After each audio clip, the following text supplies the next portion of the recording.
और मेरे रथ के ऊपर झंडा भी लगा हुआ है, जैसे यहां ये अपने अपने राम इस भगवे में लहर रहा है। राम के रथ में झंडा है क्या? सत्यशील दृढ़ ध्वजा पताका, सत्य और शील की दृढ़ ध्वजा लगी हुई है। हो सकता है कि आपको लगता हो कि आज विजय इसके पास है और कल विजय उसके पास है, लेकिन अंततः विजय उसी के पास होती है जिसके पास राम जैसी मर्यादा हो। और यह शंका हर आदमी को होती है। यहां तक कि युद्ध करते हुए विभीषण ने जब पहली बार रावण को रणक्षेत्र में उतरते हुए देखा, तो रावण तो उतरा एयरफोर्स 1 में बैठ के, मार मिसाइल विसाइल। रामचंद्र जी अपने वही एक वलकल, पैरों में चप्पल नहीं, है ना। उस तक को शंका हो गई। विभीषण ने कहा कि आप तो बिना रथ के हो और रावण रथ में है। यह देखकर विभीषण क्या हो गए? अधीर हो गए और कहा, भगवान आपके पैरों में तो पदत्राण चप्पल भी नहीं है, इससे जीतोगे कैसे? यह जो मैं बोलने जा रहा हूं, लाइफ में कभी डिप्रेशन हो, लाइफ में कभी परेशानी हो, आंख के आगे से चीजें चली जाएं, उपलब्धियां आते आते ना मिलें, कोई हानि हो जाए, यह विभीषण गीता की 8 पंक्तियां आप लिख के रख लेना, इन्हें बार बार पढ़ना, जीवन में उल्लास से भर जाओगे।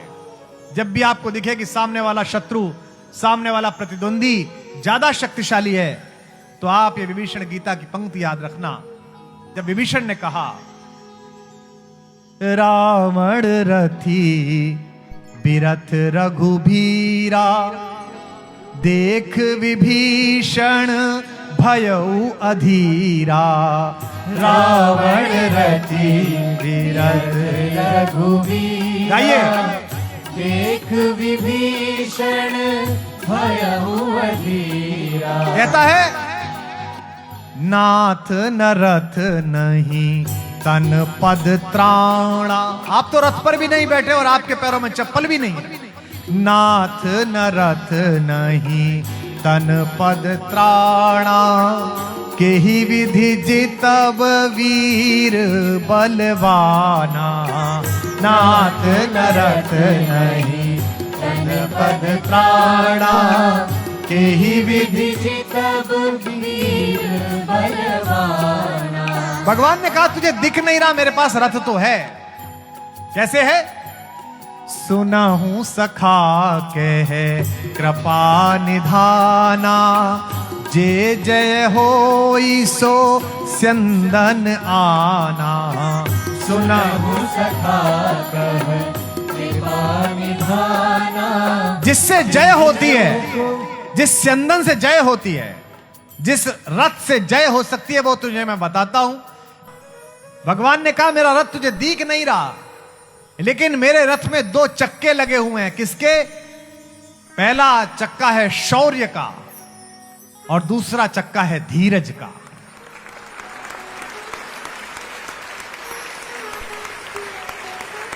शौर्य रखिए और धैर्य रखिए। और मेरे रथ के ऊपर झंडा भी लगा हुआ है, जैसे यहां ये अपने अपने राम इस भगवे में लहर रहा है। राम के रथ में झंडा है क्या? सत्यशील दृढ़ ध्वजा पताका, सत्य और शील की दृढ़ ध्वजा लगी हुई है। घोड़े भी हैं।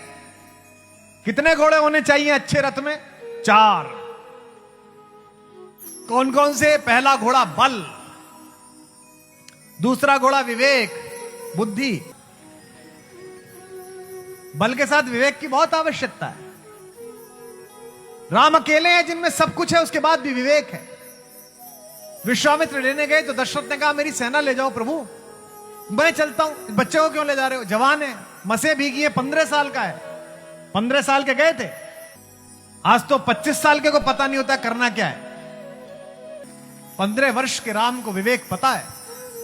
विश्वामित्र ने कहा, राजन आपका बेटा मुझे इसलिए चाहिए कि लड़ाई बड़ी है, खरदूषण ताड़का स्वभाव से है, और ये 4 चीजें हैं, इनमें से कोई एक आ जाए तो मनुष्य अविवेकी हो जाता है। आपके बेटे के पास चारों हैं, उसके बाद भी संयमित है, विनम्र है, इसलिए मैं आपके बच्चे को लेके जा रहा हूं।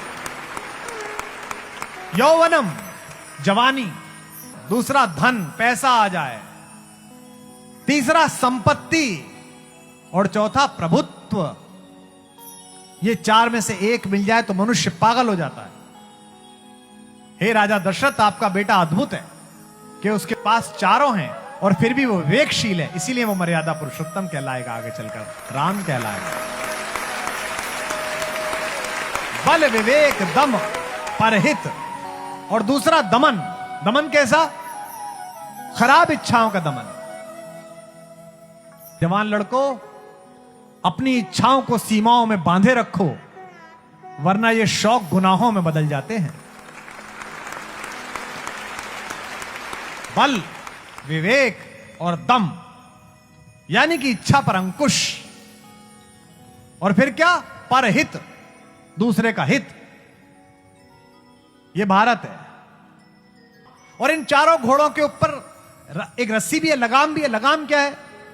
क्षमा, माफ कर देना, कृपा, दूसरे पर कृपा करना। तीसरा समता, एक जैसे दिखें। ये रज्जू हैं जो उनको जोड़े हुए हैं। विभीषण से भगवान कहते हैं कि एक चीज और है, सारथी भी है मेरे रथ पर जो तुझे दिख नहीं रहा। वो कौन है? ईश भजन, भगवान का भजन।